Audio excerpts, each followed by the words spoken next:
नमो भगवते वासुदेवाय. तर आपण श्रीमद भागवत महापुराण पाहत आहोत आणि त्यातील हा आपला पाचव्या स्कंदातील अध्याय 18व्या अध्यायामध्ये आपण भिन्न भिन्न वर्षांचे वर्णन पाहणार आहोत. श्री सुक म्हणाले, भद्राश्व वर्षामध्ये धर्मपुत्र भद्रश्रवा आणि त्यांचे मुख्य सेवक भगवान वासुदेवांच्या हयग्रीव नावाच्या धर्ममय प्रिय मूर्तीला अत्यंत समाधिनिष्ठेने हृदयात स्थापित करून या मंत्राचा जप करीत अशा प्रकारे स्तुती करतात. भद्रश्रवा आणि त्यांचे सेवक म्हणतात, चित्तशुद्ध करणाऱ्या ओंकार स्वरूप भगवान धर्माला नमस्कार असो. अहो, भगवंतांची लीला मोठी विचित्र आहे. त्यांच्यामुळे हा जीव संपूर्ण लोकांचा संहार करणाऱ्या काळाला पाहूनही त्याकडे दुर्लक्ष करतो आणि तुच्छ विषयांचे सेवन करण्यासाठी पापमय विचारात गुंतून आपल्याच हातांनी पुत्र पिता इत्यादींची मृत शरीरे जाळूनही स्वतः जिवंत राहण्याची इच्छा करतो. हे जन्मरहित प्रभो, विद्वान लोक जग नश्वर आहे असे म्हणतात आणि सूक्ष्मदर्शी आत्मज्ञानी असेच पाहतात सुद्धा.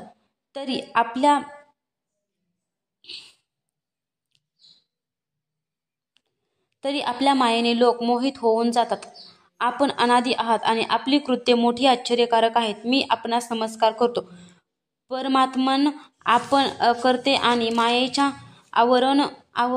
आवरणाविरहित आहात. तरीसुद्धा जगाची उत्पत्ती, स्थिती आणि प्रलय ही आपलीच कर्मे मानली गेली आहेत. ते ठीकच आहे. ही काही आश्चर्याची गोष्ट नाही, कारण सर्वात्म स्वरूपाने आपणच सर्व कार्यांचे कारण आहात आणि या कार्यकारण भावापेक्षा आपले शुद्ध स्वरूप सर्वथैव वेगळे आहे. आपले शरीर मनुष्य आणि घोडा यांचे संयुक्त रूप आहे. प्रलय काळामध्ये जेव्हा तमोगुणी दैत्यांनी वेद चोरून नेले होते, त्यावेळी ब्रह्मदेवांनी प्रार्थना केल्यावरून आपण ते रसातळातून आणून दिले होते. असे अमोघ लीला करणाऱ्या सत्य संकल्प आपणास मी नमस्कार करीत आहे. हरिवर्षखंडामध्ये भगवान नृसिंह रूपाने राहतात. त्यांनी हे रूप कोणत्या कारणाने धारण केले होते त्याचे पुढे 7व्या स्कंदात वर्णन केले जाईल.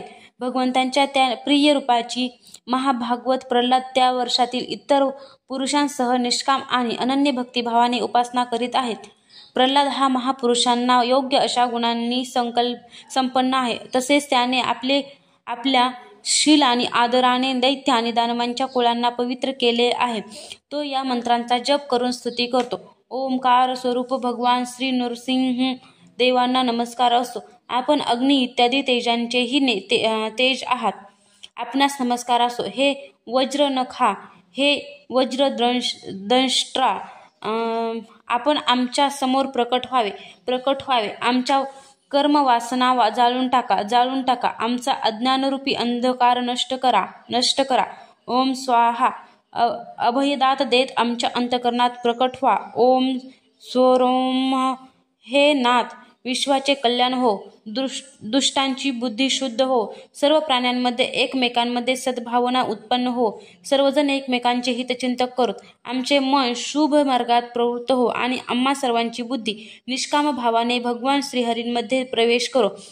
घर, स्त्री, पुत्र, धन आणि बंधुभावांमध्ये आमची आसक्ती नसो आणि ती उत्पन्न होणार असेल तर केवळ भगवंतांच्याच प्रेमी भक्तांमध्येच हो. जो संयमी पुरुष फक्त शरीर निर्वाहापुरता अन्न वगैरेने संतुष्ट राहतो, त्याला जशी शीघ्र सिद्धी प्राप्त होते तशी इंद्रिय लोलूप पुरुषाला होत नाही. त्या भगवत भक्तांच्या संगतीने भगवंतांचे तीर्थतुल्य पवित्र चरित्र ऐकावयास मिळते, जे त्यांची असाधारण शक्ती आणि प्रभावाचे सूचक असते. त्यांचे वारंवार सेवन करणाऱ्याच्या कानातून भगवंत हृदयात प्रवेश करतात आणि त्यांचे सर्व प्रकारचे शारीरिक आणि मानसिक मळ नष्ट करतात. अशा भगवत भक्तांची संगत कोण करू इच्छिणार नाही? ज्या पुरुषांची भगवंतामध्ये निष्काम भक्ती आहे, त्यांच्या हृदयात सर्व देवता, धर्म, ज्ञान इत्यादी संपूर्ण सद्गुणांसह नेहमी निवास करतात. परंतु जो भगवंतांचा भक्त नाही, त्यांच्यामध्ये महापुरुषांचे गुण कोठून येऊ शकतील बरे? तो तर निरनिराळे संकल्प करून नेहमी बाहेरच्या तुच्छ विषयांच्या मागेच धावत असतो. ज्याप्रमाणे माशांना पाणी अत्यंत प्रिय, त्यांच्या जीवनाचा आधारच असते, त्याचप्रमाणे साक्षात श्रीहरी सुद्धा समस्त देह धारण करणाऱ्यांचे प्रियतम आत्मा आहेत.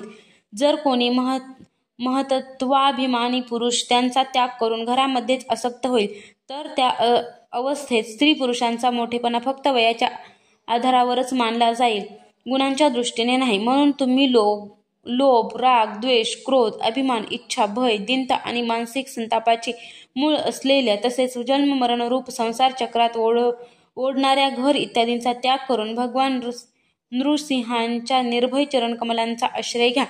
केतुमाल वर्षांमध्ये लक्ष्मीचे आणि संवत्सर नावाच्या प्रजापतींचे पुत्र आणि कन्या यांचे कल्याण करण्यासाठी भगवान कामदेव रूपाने निवास करतात. रात्रीच्या अभिमानी देवतारूप कन्या आणि दिवसाच्या अभिमानी देवतारूप पुत्रांची संख्या मनुष्याच्या 100 वर्षाच्या आयुष्याच्या दिवस रात्री इतकी म्हणजे 36,000 वर्ष आहे आणि तेच त्या वर्षांचे अधिपती होय. परमपुरुष श्री नारायणांच्या श्रेष्ठ अस्त्र सुदर्शन चक्राच्या तेजाला त्या कन्या घाबरतात, म्हणून प्रत्येक वर्षाच्या शेवटी त्यांचे गर्भपात होतात. भगवान आपल्या लालित्यपूर्ण गतिविलासाने सुशोभित मधुर मंद हास्याने मनोहर लीलापूर्ण आकर्षक कटाक्षांनी थोड्याशा उंचावलेल्या सुंदर भुवयांच्या देखण्या छटेने मुखारविंदांचे अमाप सौंदर्य प्रकट करून सौंदर्य देवी लक्ष्मीला अत्यंत आनंदित करीत स्वतःही आनंदित होतात. परमसमाधी योगाने श्री लक्ष्मी भगवंताच्या त्या मायामय स्वरूपाचे रात्रीच्या वेळी प्रजापती संवत्सराच्या कन्यांसह आणि दिवसा त्यांच्या पतीसह आराधना करते आणि या मंत्राचा जप करते, जो इंद्रियांचा नियंत्रक आणि संपूर्ण श्रेष्ठ वस्तूंचे उत्पत्तीस्थान आहे. क्रियाशक्ती, ज्ञानशक्ती आणि संकल्प, निश्चय इत्यादी चित्तांचे धर्म व त्यांच्या विषयांचे अधिपती आहेत. 11 इंद्रिय व 5 विषय या 16 कलांनी युक्त आहेत, जे विदोक्त कर्मांनी प्राप्त होतात, जे अन्नमय, अमृतमय आणि सर्वमय आहेत. त्या मानसिक, इंद्रियविषयक आणि शारीरिक बलस्वरूप अशा परमसुंदर भगवान कामदेवांना ओम ह्रां ह्रीं ह्रू या बीजमंत्रांसह सर्व बाजूंनी नमस्कार असो. आपण इंद्रियांचे अधीश्वर आहात.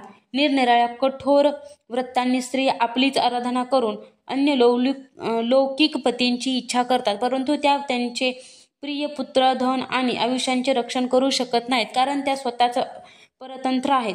जो स्वतः सर्वथा निर्भय आहे आणि दुसऱ्या भयभीत लोकांचे सर्व प्रकारे रक्षण करू शकतो, तोच खरा पती होय. असे पती एकमात्र आपणच आहात. एकापेक्षा अधिक ईश्वर मानले तर त्यांना एकमेकांपासून भय असण्याची शक्यता असते.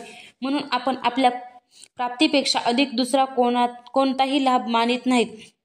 हे भगवान, जी स्त्री आपल्या चरणकमलांचे पूजन करण्याची इच्छिते, अन्य कोणत्याही वस्तूची इच्छा करीत नाही, तिच्या सर्व कामना पूर्ण होतात. परंतु जी कोणतीही एक कामना घेऊन आपली उपासना करते, आपण तिला केवळ तेवढीच वस्तू देता आणि भोग समाप्त झाल्यावर ती वस्तू जेव्हा नष्ट होते तेव्हा तिच्यासाठी तिला दुःख करावे लागते.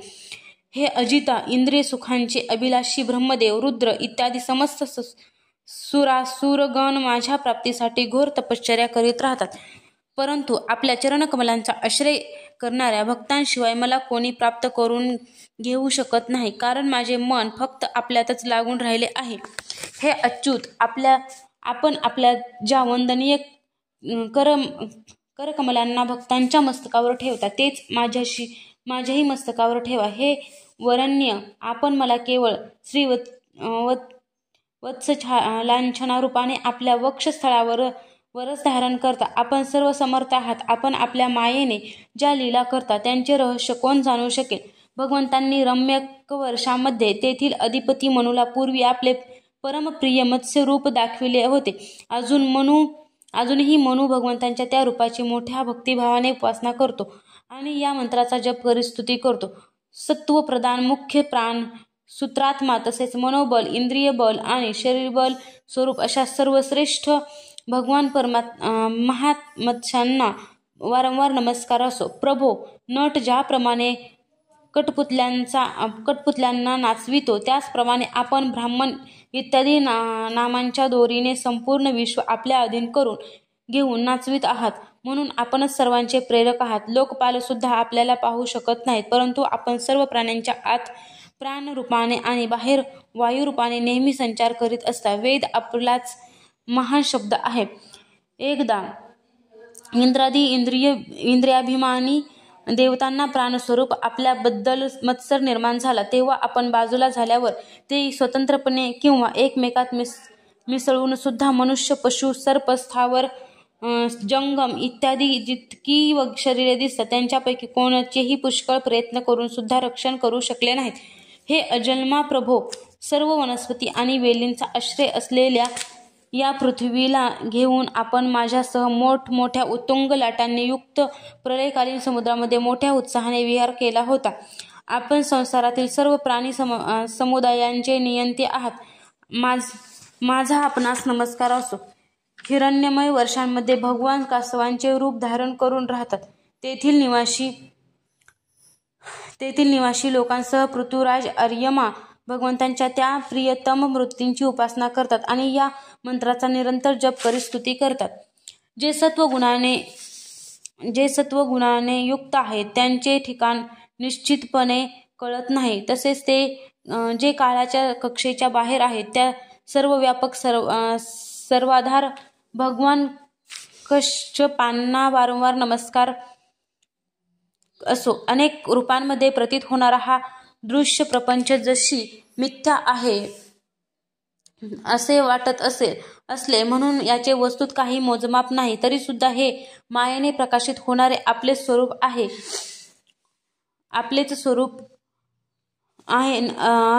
अनिर्वचनीय रूप अशा आपणास नमस्कार असो. आपण एकमात्र असूनही जरायुज, स्वेदज, अंडज, उद्भिज, स्थावर, जंगम, देव, ऋषी, पितृगण, भूते, इंद्रिय, स्वर्ग, आकाश, पृथ्वी, पर्वत, नदी, समुद्र, द्वीप, ग्रह, तारे इत्यादी वेगवेगळ्या नावांनी प्रसिद्ध आहात. आपण असंख्य नामे, रूपे आणि आकृतींनी युक्त आहात. कपिल मुनी इत्यादी विद्वानांनी आपल्यामध्ये ज्या 24 तत्वांच्या संख्येची कल्पना केली आहे ती ज्या तत्वदृष्टीचा उदय झाल्यावर निवृत्ती होते ती सुद्धा वास्तविक आपले स्वरूप आहे. अशा सांख्य सिद्धांत स्वरूप आपणास माझा नमस्कार असो. उत्तर कुरु वर्षांमध्ये भगवान यज्ञ पुरुष वराह मूर्ती धारण करून विराजमान आहेत. पृथ्वी देवी तेथील निवासी लोकांसह त्यांची अचल भक्तिभावाने उपासना करीत या परमोत्कृष्ट मंत्राचा जप करीत स्तुती करते. ज्यांचे तत्व मंत्रांमुळे जाणले जाते ते यज्ञ आणि क्रतुरूप आहेत. तसेच मोठे मोठे यज्ञ ज्यांचे अंग आहेत त्या शुद्ध कर्ममय त्रिगुणमूर्ती पुरुषोत्तम भगवान वराहांना वारंवार नमस्कार असो. ऋत्विजाप्रमाणे अरण्यकरूप लाकडाच्या ओंडक्यात लपलेल्या अग्नीला मंथन करून प्रकट करतात, त्याचप्रमाणे कर्मासक्ती आणि कर्मफलाच्या कामनेने झाकून गेलेल्या ज्यांच्या रूपाला पाहण्याच्या इच्छेने परम प्रवीण पंडित आपल्या विवेकयुक्त मन रूप मंथन काष्ठाने शरीर आणि इंद्रियांना घुसळतात. अशा प्रकारे मंथन केल्यावर आपले स्वरूप प्रकट करणारे आपणास नमस्कार असो. विचार तसेच यम नियमादी यौगिक साधनांमुळे ज्यांची बुद्धी निश्चयात्मक झाली आहे ते महापुरुष द्रव्य, विषय, क्रीडा, इंद्रियांचे व्यापार, हेतू, इंद्रियांच्या देवता, अयन शरीर, ईश्वर काल आणि कर्ता अहंकार इत्यादी मायेची कार्ये पाहून ज्यांच्या वास्तविक स्वरूपाचा निश्चय करतात अशा माईक रूपांखेरीज असलेल्या आपणास वारंवार नमस्कार असो. जसे लोखंड जड असूनही लोहचुंबकाच्या सानिध्यात आल्यावर हालचाल करते त्याचप्रमाणे ज्या सर्व साक्षी असलेल्यांच्या इच्छेने जी स्वतःसाठी नव्हे तर सर्व प्राण्यांसाठी असते ती प्रकृती आपल्या गुणांनी जगाची उत्पत्ती, स्थिती आणि प्रलय करीत असते. अशा संपूर्ण गुणांचा आणि कर्मांचा साक्षी असणारे आपणास नमस्कार असो. आपण जगताचे कारणीभूत आद्य वराह आहात. ज्याप्रमाणे एक हत्ती दुसऱ्या हत्तीला आपटतो त्याचप्रमाणे आपण हत्तीप्रमाणे क्रीडा करीत युद्धांमध्ये आपला प्रतिद्वंदी हिरण्यक्ष देत त्याला ठार करून आपल्या दाढेच्या टोकावर मला ठेवून रसातळातून प्रलयी सागराच्या बाहेर आला होतात. अशा सर्व शक्तिमान प्रभूला मी वारंवार नमस्कार करते. अध्याय 18 समाप्त.